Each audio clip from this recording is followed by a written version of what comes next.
സഹോദരങ്ങളെ, റമദാന് മുന്നോടിയായിട്ടുള്ള റമദാന്റെ വരവറിയിക്കുവാൻ വേണ്ടി അല്ലാഹു തആല നമുക്ക് ഒരുക്കങ്ങൾക്കും മറ്റുമായി തന്നിട്ടുള്ള പരിശുദ്ധമായ റജബിലാണ് നാം. റജബ് പല സന്ദേശങ്ങളും നൽകുന്ന മഹത്തായ മാസമാണ്. റമദാന്റെ മുന്നൊരുക്കം റജബിലൂടെ പ്രാരംഭം കുറിക്കുമ്പോൾ പ്രധാനമായും റജബ് നൽകുന്ന വലിയൊരു സന്ദേശം നാം എല്ലാവരും ചർച്ച ചെയ്യുകയും ഉൾക്കൊള്ളുകയും ചെയ്യൽ അത്യന്താപേക്ഷിതമാണ്. മനുഷ്യനെ ബഹുമാനം പഠിപ്പിക്കുന്ന മാസമാണ് റജബ്. ആദരവ് പഠിപ്പിക്കുന്ന മാസമാണ് റജബ്. മനുഷ്യർക്കും മനുഷ്യേതര ജീവികൾക്കും വിശിഷ്യ അല്ലാഹു തആല പ്രത്യേകം പ്രാധാന്യം നൽകിയവകൾക്കെല്ലാം മനുഷ്യൻ ആദരവും ബഹുമാനവും പ്രത്യേകതകളും പരിഗണനകളും കൊടുക്കണം എന്ന വലിയൊരു സന്ദേശം വിളിച്ചോതുന്ന മഹത്തായ മാസം റജബ് മാസം. അള്ളാഹു എന്തിനെയൊക്കെ ആദരിച്ചിട്ടുണ്ടോ അതിനെയെല്ലാം ആദരിക്കുവാനുള്ള സന്ദേശം മാനവിക ലോകത്തിന് നൽകുകയാണ്. അള്ളാഹു ആദരവ് നൽകിയ മനുഷ്യന്മാർ ആദരിക്കണം, മൃഗങ്ങളെ ആദരിക്കണം. അള്ളാഹു ആദരവ് നൽകിയ സ്ഥലങ്ങളെ ആദരിക്കണം. അള്ളാഹു ബഹുമാനം നൽകിയ വൃക്ഷങ്ങളെ ആദരിക്കണം. അള്ളാഹു തആല ആദരവ് നൽകിയ മണ്ണിനെ ആദരിക്കണം. അള്ളാഹു തആല സ്ഥാനം നൽകിയ പള്ളികളെ ആദരിക്കണം, പടപ്പുകളെ ആദരിക്കണം. അള്ളാഹു എന്തിനൊക്കെ സ്ഥാനം നൽകിയിട്ടുണ്ടോ അതിനോടെല്ലാം ആദരവും ബഹുമാനവും ഉണ്ടാവുക എന്നുള്ളതൊരു വിശ്വാസിയെ സംബന്ധിച്ചിടത്തോളം അവന്റെ വിശ്വാസത്തിന്റെ ഭാഗമാണ്, അവന്റെ തഖ്വയുടെ ഭാഗമാണ്, അവന്റെ വിജയത്തിന്റെ അടിസ്ഥാനമാണ്.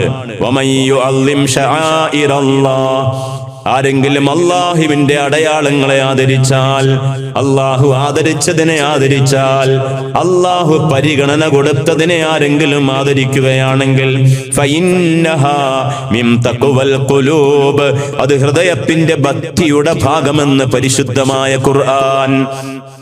അള്ളാഹു ആദരിച്ചത് എന്തുണ്ടോ അതിനെയെല്ലാം ആദരിക്കണം. ബഹുമാനപ്പെട്ട ഖത്താദ ഇമാം റളിയല്ലാഹു അൻഹു പറയുകയാണ്, ഇന്നല്ലാഹ അസ്തഫാ സഫായാ മിൻ ഖൽഖിഹി, അല്ലാഹു തആല അവന്റെ സൃഷ്ടികളിൽ നിന്നും പ്രത്യേകക്കാരെ അല്ലാഹു തിരഞ്ഞെടുത്തിട്ടുണ്ട്. പ്രത്യേകമായ ആളുകളെ അല്ലാഹു തആല അവന്റെ സൃഷ്ടികളിൽ നിന്നും അല്ലാഹു തിരഞ്ഞെടുത്തിട്ടുണ്ട്. ആ തിരഞ്ഞെടുത്തവര് അത് ബഹാനവറുകൾ ഓരോന്നിങ്ങനെ പറയുകയാണ്. ഇസ്തഫാ മിനൽ മലായികത്തി റുസുലൻ, അല്ലാഹു തആല മലക്കുകളിൽ നിന്നും ദൂതന്മാരെ തിരഞ്ഞെടുത്തിട്ടുണ്ട്, സ്ഥാനം കൊടുത്തിട്ടുണ്ട്, പവർ കൊടുത്തിട്ടുണ്ട്. മലക്കുകളിൽ നിന്നുള്ള ദൂതന്മാർ, മലക്കുകൾ ആദരിക്കപ്പെടേണ്ടവരാണ്. അവരിൽ നിന്നുള്ള പ്രത്യേകതക്കാരായ ദൂതന്മാരെ അല്ലാഹു തിരഞ്ഞെടുത്തിട്ടുണ്ട്. വമിനന്നാസി റുസുലൻ, അല്ലാഹു തആല മനുഷ്യന്മാരിൽ നിന്നും ദൂതന്മാരെ തെരഞ്ഞെടുത്തിട്ടുണ്ട്. മനുഷ്യന്മാരിൽ നിന്നും അല്ലാഹു തആല മുർസലീങ്ങളെ, ദൂതന്മാരെ, അമ്പിയാക്കളെ അല്ലാഹു തിരഞ്ഞെടുക്കുകയാണ്. അവരെ ബഹുമാനിക്കണം, ആദരിക്കണം. വസ്തഫാ മിനൽ കലാമി ദിക്റാ, അല്ലാഹു തആല സംസാരത്തിൽ അല്ലാഹു തആല ദിക്റിനെ തിരഞ്ഞെടുത്തിട്ടുണ്ട്. അല്ലാഹുവിന്റെ പരിശുദ്ധമായ ഖുർആൻ ഏറ്റവും വലിയ ദിക്റിന്റെ സമാഹാര ഗ്രന്ഥമാണ്. തുടക്കം മുതൽ ഒടുക്കം വരെയും ദിക്റാണ്, അല്ലാഹുവിന്റെ കലാമാണ്.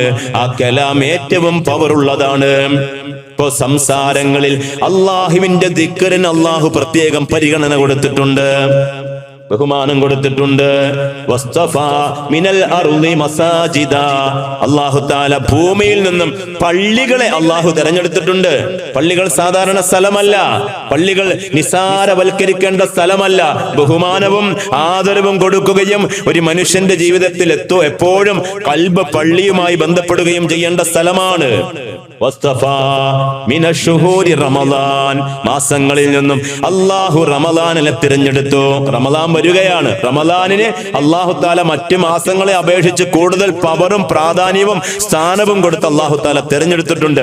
റമളാൻ അല്ലാത്തപ്പോൾ വന്നുപോയ 11 മാസത്തിലെ പോരായ്മകളെ മുഴുവൻ പരിഹരിച്ചുകൊണ്ട് വരുന്ന 11 മാസത്തേക്ക് റമളാനിൽ നിന്നും കിട്ടിയ ഊർജത്തോടെ ആത്മീയമായ ചലനം സൃഷ്ടിച്ച് മുന്നേറുവാൻ അല്ലാഹു തആല നമുക്ക് വേണ്ടി കനിഞ്ഞു നൽകിയിട്ടുള്ള മഹത്തായ മാസമാണ് പരിശുദ്ധമായ റമളാൻ. ആ റമളാനെ മറ്റുള്ള മാസങ്ങളെ അപേക്ഷിച്ച് അല്ലാഹു തആല സ്ഥാനം കൊടുത്തിട്ടുണ്ട്. അതുപോലെ വസ്തഫാ മിനൽ അയ്യാമി യൗമൽ ജുമുഅ, ജുമാ ദിവസം അല്ലാഹു മറ്റുള്ള ദിവസങ്ങളെക്കാൾ പവർ കൊടുത്തു. ഒരുപാട് പറയാനുള്ളതാണ് ജുമാ ദിവസത്തിന്റെ പോരിഷ. മറ്റുള്ള ദിവസങ്ങളെക്കാൾ അല്ലാഹു പവർ കൊടുത്തിട്ടുണ്ട്, അല്ലാഹു ബഹുമാനിച്ചിട്ടുണ്ട്. വസ്തഫാ മിനൽ ലയാലി ലൈലത്തുൽ ഖദ്ർ, ഖത്താദ ഇമാം പറയുകയാണ്, രാത്രികളിൽ നിന്നും ലൈലത്തുൽ ഖദ്റിനെ അല്ലാഹു തആല തിരഞ്ഞെടുത്തു. അങ്ങനെ അല്ലാഹു ആദരിക്കുകയും അല്ലാഹു ബഹുമാനിക്കുകയും ചെയ്തത് ജീവനുള്ള വസ്തു ആവട്ടെ ഇല്ലാത്ത വസ്തു ആവട്ടെ, അല്ലാഹു തആല ഹജറുൽ അസ്വദിനെ ബഹുമാനിച്ചു. നമ്മൾ അതിനെ ബഹുമാനിക്കണം. ഖുർആനിനെ ബഹുമാനിച്ചു, നമ്മൾ അതിനെ ബഹുമാനിക്കണം. ഹജ്ജിനെ ബഹുമാനിച്ചു, നമ്മൾ ബഹുമാനിക്കണം. കഅബാലയം മണ്ണുകളാണ്, കല്ലുകളാണ്, അവകളെല്ലാം സമാഹരിച്ച് ഒരുമിച്ച് കൂട്ടിയിട്ട് ഒരു ഭവനമുണ്ടാക്കി അല്ലാഹു ബഹുമാനിക്കാൻ പറഞ്ഞു. അത് കല്ലാണ്, ബഹുമാനിക്കാൻ പറ്റൂല. ബഹുമാനിച്ചേ പറ്റൂ, ആദരിച്ചേ പറ്റൂ, സ്ഥാനം കൊടുത്തേ പറ്റൂ. കാരണം അല്ലാഹു ബഹുമാനിക്കുകയും അല്ലാഹു ആദരിക്കുകയും ചെയ്തതാണ്. അതുപോലെ അല്ലാഹു തആല ബഹുമാനം പഠിപ്പിക്കുന്ന, ബഹുമാനിക്കുവാൻ പഠിപ്പിക്കുന്ന മഹത്തായ ചില സമയങ്ങളുണ്ട്. അതിൽ ഏറ്റവും പ്രധാനപ്പെട്ട മഹത്തായ റജബ് മാസം. 4 മാസം അല്ലാഹു തആല ഹുർമത്താക്കി, ആദരവ് നൽകി, ബഹുമാനം നൽകി. ബഹുമാനം പഠിപ്പിക്കാൻ വേണ്ടി 4 മാസം. അതിൽ പ്രധാനപ്പെട്ട മാസം റജബ്. 3 മാസം നമുക്കറിയാം, ദുൽഖഅദ്, ദുൽഹിജ്ജ, മുഹറം. ഈ 3 മാസം അല്ലാഹു തആല യുദ്ധം ഹറാമാക്കിയ മാസമാണ്. ഈ 3 മാസം അടുപ്പിച്ച് അല്ലാഹു തആല യുദ്ധം ഹറാമാക്കി. ഒരു മാസത്തെ അല്ലാഹു തആല മാസങ്ങൾക്കിടയിൽ കൊണ്ടുപോയി വെച്ചു റജബ്. റജബിന് ശേഷം ശഅബാൻ അല്ലാഹു തആല യുദ്ധം ഹറാമാക്കിയില്ല. റമളാൻ യുദ്ധം ഹറാമാക്കിയില്ല.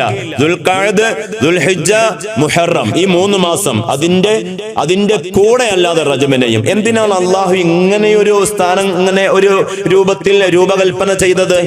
മഹാന്മാർ പറയുന്നുണ്ട്, അത് ഒന്നും ഈ 3 മാസം ഹജ്ജ് ചെയ്യുവാനുള്ള എളുപ്പത്തിന് വേണ്ടിയാണ്. കാരണം ഹജ്ജിന് വേണ്ടി വിശ്വാസികൾ ഒരുങ്ങുന്ന ദുൽഖഅദ് മാസത്തിൽ ഒരിക്കലും പ്രയാസം വരാതിരിക്കാൻ വേണ്ടി അല്ലാഹു സുബ്ഹാനഹു വ തആല ആ മാസം യുദ്ധം ഹറാമാക്കി. പിന്നീട് അല്ലാഹു തആല ചില തീരുമാനങ്ങൾ പ്രകാരം ആ ഹറാമാക്കിയ യുദ്ധം ഹറാമാക്കിയതിനെ അല്ലാഹു തആല തിരുത്തിയിട്ടുണ്ട്. എന്നാലും അല്ലാഹു യുദ്ധം ഹറാമാക്കിയ മാസമാണ് ദുൽഖഅദ് മാസം. ദുൽഹിജ്ജ മാസമോ ഹജ്ജിന് പോകുന്നവർക്ക് സുഗമമായ യാത്രയ്ക്ക് വേണ്ടി പ്രയാസം വഴിയിലൊന്നും ഉണ്ടാവരുത്, അതിനു വേണ്ടി അല്ലാഹു തആല ദുൽഹിജ്ജ മാസത്തിലും യുദ്ധം ഹറാമാക്കി. പിന്നെയോ 3-ാമത് മുഹറം മാസം. വിശ്വാസികൾ പരിശുദ്ധമായ കഅബാലയത്തിൽ നിന്നും ഹജ്ജ് കഴിഞ്ഞ് തിരിച്ചു വരുന്ന മാസമാണ്. അതുകൊണ്ട് ആ മാസത്തിൽ ഒരു പ്രയാസവും ഉണ്ടാവരുത്. ആ മാസത്തിൽ പ്രയാസം ഉണ്ടാവാതിരിക്കാൻ അല്ലാഹു യുദ്ധം ഹറാമാക്കി. ഈ 3 മാസത്തിൽ അല്ലാഹു യുദ്ധം ഹറാമാക്കി. അപ്പോ റജബിൽ എന്തിനാണ് യുദ്ധം ഹറാമാക്കിയത്? റജബിൽ പരിശുദ്ധമായ കഅബാലയത്തിലേക്ക് ഉംറയ്ക്കും സിയാറത്തിനും എല്ലാം പോകാൻ വേണ്ടി അല്ലാഹു തആല പ്രത്യേകമായി പരിഗണന നൽകുന്നുണ്ട്. അത് ഏതിലാണ്? റജബ് മാസത്തിലാണ്. അതുകൊണ്ട് റജബ് മാസത്തിന് അല്ലാഹു തആല കഅബാലയത്തിലേക്കുള്ള യാത്ര ഉദ്ദേശിക്കുന്നവർക്ക് എളുപ്പം കിട്ടാൻ വേണ്ടി, യുദ്ധമുണ്ടാകാതെ, പ്രശ്നങ്ങൾ ഉണ്ടാവാതെ എളുപ്പത്തിൽ സഞ്ചാരം ഉണ്ടാകാൻ വേണ്ടി അല്ലാഹു തആല പരിശുദ്ധമായ റജബ് മാസത്തിൽ യുദ്ധം ഹറാമാക്കി. നമ്മൾ റജബ് മാസത്തിൽ പ്രശ്നങ്ങൾ ഉണ്ടാക്കരുത്. നമ്മൾ പ്രശ്നങ്ങൾ ഉണ്ടാക്കരുത്, കുടുംബക്കാർക്കിടയിൽ പ്രശ്നം ഉണ്ടാക്കരുത്. കാരണം മാസം റജബാണ്. ആ റജബിൽ യുദ്ധം ഹറാമായതിനെ വീണ്ടും നിയമം മാറ്റി തിരുത്തിയിട്ടുണ്ടെങ്കിലും പ്രിയമുള്ളവരെ, ആ യുദ്ധം ഹറാമായ മാസത്തിൽ നമ്മൾ പ്രശ്നങ്ങൾ ഉണ്ടാക്കൽ വലിയ വില കൊടുക്കേണ്ട കാര്യമാണ്. ഖത്താദ റളിയല്ലാഹു തആല അൻഹു തന്നെ പറയുകയാണ്, ഇന്നൽ ളുൽമ, അക്രമം പ്രവർത്തിക്കൽ, ഫിൽ അശ്ഹുരിൽ ഹുറും, യുദ്ധം ഹറാമാക്കിയ മാസത്തിൽ അക്രമങ്ങൾ പ്രവർത്തിക്കൽ, അത് അഅ്ലമു ഖത്തിയത്തൻ, വലിയ പാപമാണ്, വലിയ കുറ്റകരമാണ്, വലിയ പ്രയാസമാണ്. വബിസ്റൻ, അല്ലാഹുവിന്റെ അടുക്കൽ വലിയ കുറ്റമാണ്. മിനൽ ളുൽമി ഫീ സിവാഹ, മറ്റുള്ള മാസങ്ങളിൽ തെറ്റുകൾ ചെയ്യുന്നതിനേക്കാൾ ആ മാസത്തിൽ ആരോടെങ്കിലും അക്രമം ചെയ്യൽ, ആരെങ്കിലും ഉപദ്രവിക്കൽ, ആരെങ്കിലും വേദനിപ്പിക്കൽ, ഇതെല്ലാം അല്ലാഹുവിന്റെ അടുക്കൽ വലിയ ളുൽമായി, വലിയ അക്രമമായി അല്ലാഹു തആല അതിനെ വിധി എഴുതുന്നതാണ് എന്ന് ഖത്താദ റളിയല്ലാഹു അൻഹു പറയുകയാണ്. പ്രിയമുള്ളവരെ, അപ്പോൾ റജബിന്റെ ഏറ്റവും വലിയ സന്ദേശം എന്താണ്? അല്ലാഹു ആദരിച്ചതിനെ ആദരിക്കണം, ബഹുമാനിക്കണം. അത് വിശ്വാസിയുടെ ബാധ്യതയാണ്. മാതാപിതാക്കളോട് ബഹുമാനം കാണിക്കൽ, ഇൽമ പഠിപ്പിച്ചു തന്ന, അത് ഭൗതികമാവട്ടെ ആത്മീയമാകട്ടെ, ഇൽമ പഠിപ്പിച്ചു തന്ന ഗുരുനാഥന്മാരോട് ബഹുമാനം കാണിക്കൽ. തന്റെ ഗുരുനാഥന്മാരോട്, അതുപോലെ സാദാത്തുക്കളോട്, അള്ളാന്റെ ഹബീബിന്റെ രക്തം സിരകളിലൂടെ സഞ്ചരിക്കുന്ന തങ്ങന്മാരോട് ബഹുമാനം കാണിക്കൽ, അത് വിശ്വാസിയുടെ അടയാളമാണ്. വിശ്വാസിയുടെ അടയാളമാണ്. അവരെ പരിഹസിക്കരുത്, അവരെ ആക്ഷേപിക്കരുത്, അവരെ മോശം പറയരുത്. വിശ്വാസിയുടെ അടയാളമാണ്. അവരെ മോശം പറഞ്ഞാൽ അതിന്റെ തിക്തഫലം വലുതാണ്, ഗുരുതരമാണ്. ഹബീബായ തങ്ങളുടെ പേരക്കിടാങ്ങളാണ്. അലിമീങ്ങളെ ബഹുമാനിക്കണം, സാദാത്തുക്കളെ ബഹുമാനിക്കണം. ഇവരൊക്കെ നല്ല വഴിയിലാകണം കേട്ടോ. നല്ല വഴിയിലാണ്. ഒരു ആലിമ് മോശപ്പെട്ട വഴിയിലൂടെ സഞ്ചരിക്കുകയാണെങ്കിൽ സമൂഹത്തിൽ അയാളെ മുഖേന ആ ജനങ്ങൾ മോശപ്പെടാൻ സാധ്യതയുണ്ടെങ്കിൽ അത് നാം തിരിച്ചറിഞ്ഞുകൊണ്ട് അയാളെ ബഹിഷ്കരിക്കുക തന്നെ വേണം. കാരണം ഒരാലിമ് പിഴച്ചാൽ, മുട്ട ചീഞ്ഞാൽ അത് വലിയ പ്രശ്ന. ഒരു നെല്ലിക്ക ചീഞ്ഞാൽ പ്രശ്നമല്ല, ഒരു കോഴിമുട്ട ചീഞ്ഞാൽ അത് വലിയ പ്രശ്നം. കാരണം കോഴിമുട്ട ഒന്നുകൂടി വൈറ്റമിൻ ഉള്ളതാണ്, അത് ചീഞ്ഞാൽ വലിയ പ്രശ്നം തന്നെയാണ്. അപ്പൊ നമ്മളത് സൂക്ഷിക്കേണ്ടത് സൂക്ഷിക്കുക തന്നെ വേണം. അല്ലെങ്കിൽ നമുക്ക് തന്നെയായിരിക്കും അതിന്റെ തിക്തഫലം അനുഭവിക്കേണ്ടി വരിക. സാദാത്തുക്കളുടെ ഭാഗത്തുനിന്ന് തെറ്റുകൾ വന്നാൽ നമ്മൾ ഒഴിഞ്ഞു മാറി നിൽക്കണം. അവരുടെ ഭാഗത്തുനിന്ന് വരുമ്പോൾ നമ്മൾ അതിനെ കണ്ടറിഞ്ഞുകൊണ്ട് മാറി നിൽക്കണം. അതിനെ ന്യായീകരിക്കാൻ ഒരിക്കലും നിൽക്കാൻ പാടില്ല. അത് സമുദായത്തിന് കേടുണ്ടാകും, സമുദായത്തിന് പ്രശ്നം ഉണ്ടാകും. സാദാത്തുക്കളെ ബഹുമാനിക്കേണ്ടത് തന്നെ. പക്ഷെ ഇസ്ലാമിന് വിരുദ്ധമായ ഒരു തീരുമാനമോ ഒരു നിയമമോ പറഞ്ഞാൽ അതിനെ അംഗീകരിക്കാവതല്ല. ഇതേത് വിഷയമാണെങ്കിലും. ഇപ്പൊ സ്ത്രീ പള്ളി പ്രവേശനവുമായിട്ട് ബന്ധപ്പെട്ട് ഈ അടുത്ത് ഏതോ ഒരു ബീവി പറഞ്ഞു കേട്ടു. നമുക്കൊരിക്കലും അംഗീകരിക്കാൻ പറ്റില്ല. സ്ത്രീകൾ പള്ളിയിൽ പ്രവേശിക്കുന്നതിന് ഇസ്ലാമിൽ തടസ്സമൊന്നുമില്ല. ഒരു പെണ്ണിന് പള്ളി കാണണം, നിസ്കരിക്കാനല്ല, ഒരു പെണ്ണിന് പള്ളി കാണണം. പള്ളിയിൽ വന്നോട്ടെ, അതിന് തടസ്സമൊന്നുമില്ല. പള്ളി കാണാൻ ശുദ്ധിയുള്ള സമയമാണെങ്കിൽ. അതുപോലെ ഒരു പെണ്ണിന് പള്ളിയിൽ പോയപ്പോ പള്ളിയിൽ മാത്രം നിസ്കരിക്കാൻ സ്ഥലമുള്ളൂ. ആ പെണ്ണ് എവിടെയോ പോയതാണ്, ആ പെണ്ണ് പള്ളിയിൽ നിസ്കരിച്ചു. ഒരിക്കലും പള്ളി പൊളിച്ചു കളയേണ്ട പ്രശ്നമൊന്നുമില്ല. മറിച്ച് പെണ്ണ് പള്ളിയിലേക്ക് നിസ്കരിക്കാനായിട്ട് വരേണ്ട കാര്യമില്ല. കാരണം അവൾക്ക് മെൻസസ് പ്രശ്നമുള്ളവളാണ്, കുട്ടികളെ വളർത്തേണ്ടവളാണ്, വീട്ടിൽ കുറെ പ്രശ്നങ്ങളുള്ളവളാണ്. അതുകൊണ്ട് ബുയൂത്തുഹുന്ന ഖൈറുൽ ലഹുന്ന, ഒരു പെണ്ണ് പള്ളിയിൽ വന്ന് നിസ്കരിക്കുന്നതിനേക്കാൾ ഒരു പുരുഷൻ പള്ളിയിൽ വന്ന് നിസ്കരിക്കുന്ന തുല്യമായ പ്രതിഫലം ആ പെണ്ണിന് വീട്ടിൽ നിന്ന് നിസ്കരിച്ചാൽ കിട്ടുമെന്ന് ആരംഭത്വ റസൂലുള്ളാഹി. ഇത് സ്വഹീഹായ ഹദീസാണ്. ബുയൂത്തുഹുന്ന ഖൈറുൽ ലഹുന്ന, പെണ്ണിന് അവളുടെ വീടാണ് നല്ലത്, അവരുടെ വീടാണ് നല്ലത്. പിന്നെ ഏതെങ്കിലും ഒരു ബീവി അറിവില്ലായ്മ കൊണ്ട് പറഞ്ഞിട്ടുണ്ടെങ്കിൽ അള്ളാഹു അവർക്ക് പൊരുത്തപ്പെട്ടു കൊടുക്കട്ടെ. നമുക്ക് അവരോട് വിരോധമൊന്നുമില്ല. പക്ഷെ ദീനിന് വിരുദ്ധമായിട്ട് പറയാൻ പാടില്ല. അത് അവരെ ഏൽപ്പിച്ചിട്ടില്ല. അവർക്കറിയാവുന്ന രാഷ്ട്രീയം പറഞ്ഞാൽ മതി. അവര് ദീൻ പറയാൻ ആരെയും ഇവിടെ ഏൽപ്പിച്ചിട്ടില്ല. അള്ളാന്റെ നൂറ് പഠിപ്പിച്ച ഇൽമു പഠിച്ച ആളുകൾക്ക് മാത്രമാണ് പറയാൻ അധികാരം. അല്ലാത്തവർ ഏതെങ്കിലും ഒരു സദസ്സ് കിട്ടുമ്പോഴേക്കും സ്വയം മറന്നുകൊണ്ട് എന്തെങ്കിലും വിളിച്ചു പറഞ്ഞാൽ അള്ളാന്റെ മുമ്പിൽ സമാധാനം പറയണം. അത് തിരുത്തി കൊടുക്കണമെന്ന് ഉത്തരവാദിത്തപ്പെട്ടവര്. അള്ളാന്റെ ദീനിട്ട് കളിക്കാൻ പാടില്ല. പെണ്ണിന് പള്ളിയിൽ പോകുന്നതിനേക്കാൾ നല്ലത് വീട്ടിൽ നിസ്കരിക്കുക. അവളുടെ വീടിന്റെ ഉള്ളിൽ മുഹമ്മദ് മുസ്തഫ സല്ലല്ലാഹു അലൈഹി വസല്ലം അങ്ങനെയാണ് പഠിപ്പിച്ചത്. നിങ്ങളെ അത് കാരണം ആ പെണ്ണ് വീടിന്റെ ഉള്ളിൽ നിസ്കരിച്ചാൽ അവൾ പുരുഷൻ പള്ളിയിൽ പോകുന്ന അതേ പ്രതിഫലം കിട്ടുകയാണ്. മുത്തനബി പഠിപ്പിച്ചതല്ലേ. പിന്നെ ഇങ്ങനെയൊക്കെ എന്തെങ്കിലും തർക്കങ്ങളുടെ ആവശ്യമുണ്ടോ ഇവിടെ? അള്ളാഹു ഖൈർ മനസ്സിലാക്കാൻ നമുക്ക് എല്ലാവർക്കും തൗഫീഖ് നൽകുമാറാകട്ടെ. ഞാൻ ചുരുക്കുകയാണ്. അപ്പോൾ ബഹുമാനിക്കേണ്ടതിൽ ബഹുമാനിക്കാൻ പഠിപ്പിക്കുന്ന മഹത്തായ മാസമാണ്. അത് മനുഷ്യന്മാരോട് ബഹുമാനം വേണം, മനുഷ്യരെ ബഹുമാനിക്കണം, മനുഷ്യൻ സ്വയം ബഹുമാനിക്കണം. എങ്ങനെ? അള്ളാന്റെ റസൂൽ മുഹമ്മദ് മുസ്തഫ സല്ലല്ലാഹു അലൈഹി വസല്ലമ തങ്ങൾ പറയാ, ഒരു മനുഷ്യൻ അവന്റെ നഖം വെട്ടിയാൽ അത് കുഴിച്ചിട്ടുകൊണ്ട് ബഹുമാനിക്കണം.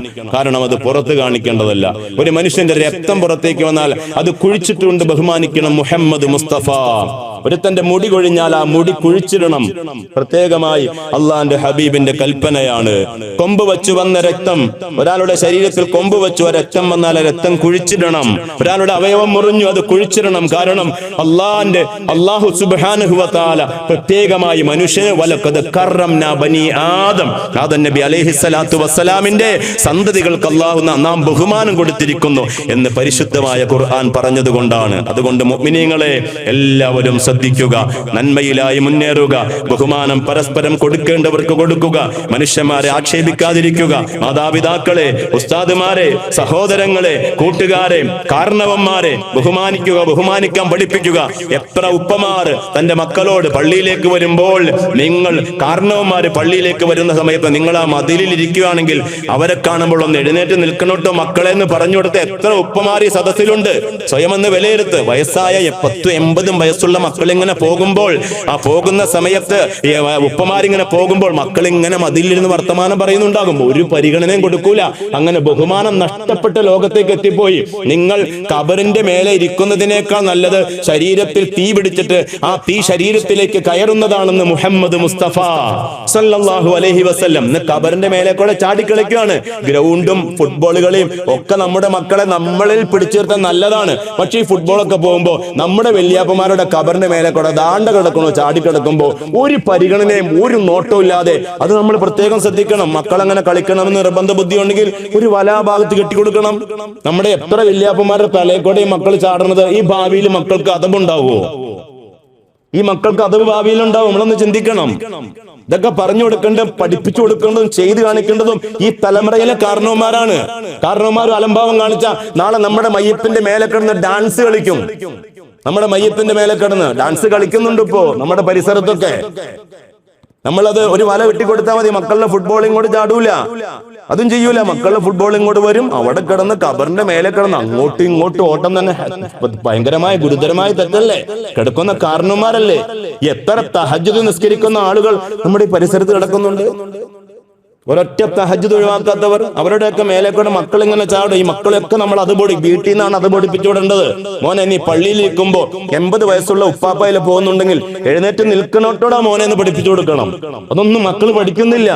ഇങ്ങനെ ഇരിക്കന്നെ അവസാനം ഒരു വെറും വേസ്റ്റുകളായി മാറും നമ്മുടെ മക്കൾ. നമുക്ക് നമ്മുടെ മക്കളെ വേണം. നാളെ നമ്മുടെ മക്കൾ കാരണവന്മാരെ ബഹുമാനിക്കും. നമ്മൾ വയസ്സായി കിടക്കുമ്പോ മോനെ എന്ന് വിളിക്കുമ്പോ സ്നേഹത്തോടെ എന്താ ഉപ്പ എന്ന് തിരിച്ചു വിളി കേൾക്കുന്ന, നമ്മെ പരിഗണിക്കുന്ന മക്കളായി നമ്മുടെ മക്കളെ മാറ്റാൻ നാം മറ്റുള്ളവരെ ബഹുമാനിക്കാൻ പഠിപ്പിക്കണം, ആദരിക്കാൻ പഠിപ്പിക്കണം. പ്രത്യേകിച്ച് പള്ളിയിലേക്കൊക്കെ വിടുന്ന മക്കളുടെ കാര്യത്തിൽ നല്ല ശ്രദ്ധ വേണം. ഈ ഗ്രൗണ്ടിൽ കളിക്കുന്ന മക്കളോടൊക്കെ പ്രത്യേകം പറഞ്ഞു കൊടുക്കും. അല്ലെങ്കിൽ അത് നമ്മൾ നാട്ടുകാർ തന്നെ ഇടപെട്ടുകൊണ്ട് ഈ പള്ളിയുടെ മേലെ കൂടെ ഫുട്ബോളും തപ്പി ഇങ്ങനെ നടക്കുന്ന സാഹചര്യം ഉണ്ടാക്കാതൊരു വല വെട്ടിക്കൊടുത്തിട്ട് മക്കൾ കളിച്ചോട്ടെ. മക്കളല്ലേ, ചെറിയ കുട്ടികളല്ലേ, അവര് കളിച്ചൊക്കെ തന്നെ വളരണം. പക്ഷെ അത് അതപകേടിലേക്ക് പോയാൽ നാളെ ഈ മക്കൾ നമുക്ക് എതിരായി തീരുമെന്ന പറഞ്ഞതിന്റെ ആകത്തുക. അള്ളാഹു ഖൈർ മനസ്സിലാക്കാൻ നമുക്ക് എല്ലാവർക്കും തൗഫീഖ് നൽകുമാറാകട്ടെ. ചുരുക്കുകയാണ്, റജബ് മഹത്തായ ബഹുമാനം നിറഞ്ഞ മഹത്തായ മാസമാണ്. നമുക്ക് ആദരിച്ചും ബഹുമാനിച്ചും റമദാനെ വരവേൽക്കാം. അള്ളാഹുവേ, തെറ്റുകളൊക്കെ വീണ്ടും വീണ്ടും വന്നുകൊണ്ടിരിക്കുകയാണ്. ഞങ്ങൾ റജബായി എന്ന് ബോധ്യമുള്ളവരാണ്. പക്ഷെ തെറ്റ് ഒഴിവാക്കുന്ന ബോധം ഞങ്ങൾക്ക് വരുന്നില്ല. റഹ്മാനായ റബ്ബേ, തഖ്വയോടെ മുന്നേറാൻ ഭാഗ്യം നൽകി അനുഗ്രഹിക്കണം റഹ്മാനെ. നന്നാവാനും നല്ലവനാവാനും റമദാനൊക്കെ വരുമ്പോഴേക്ക് ഒറ്റ തറാവീഹ് ഒഴിവാക്കാതെ തഖ്വയോടെ നിസ്കരിച്ചൊരു നല്ല മനുഷ്യനാവാനൊക്കെ ആഗ്രഹമുണ്ട്. റമദാൻ കഴിയുമ്പോൾ എന്തോ ഒരു സ്വപ്നം പോലെ എല്ലാം കഴിഞ്ഞു കിടന്ന പോലെ തോന്നിപ്പോവുകയാണ്. ഞങ്ങൾക്ക് മനസ്സിനൊക്കെ ഒരു സമാധാനം നൽകണം റഹ്മാനെ, തഖ്വ നൽകണം റഹ്മാനെ. നല്ലവനായി തീരാൻ കൊതിയുണ്ട്. ആ കൊതിക്കനുസരിച്ച് ഞങ്ങളെ നല്ലവരായി നിസ്കരിക്കുന്നവരായി, നോമ്പ് നോക്കുന്നവരായി, തഖ്വയുള്ളവരായി, ഇബാദത്ത് ചെയ്യുന്നവരായി, നിന്റെ ദീനനുസരിച്ച് ജീവിക്കുന്നവരായി മാറാൻ നീ ഞങ്ങൾക്ക് ഭാഗ്യം നൽകി അനുഗ്രഹിക്കണേ അല്ലാഹ്.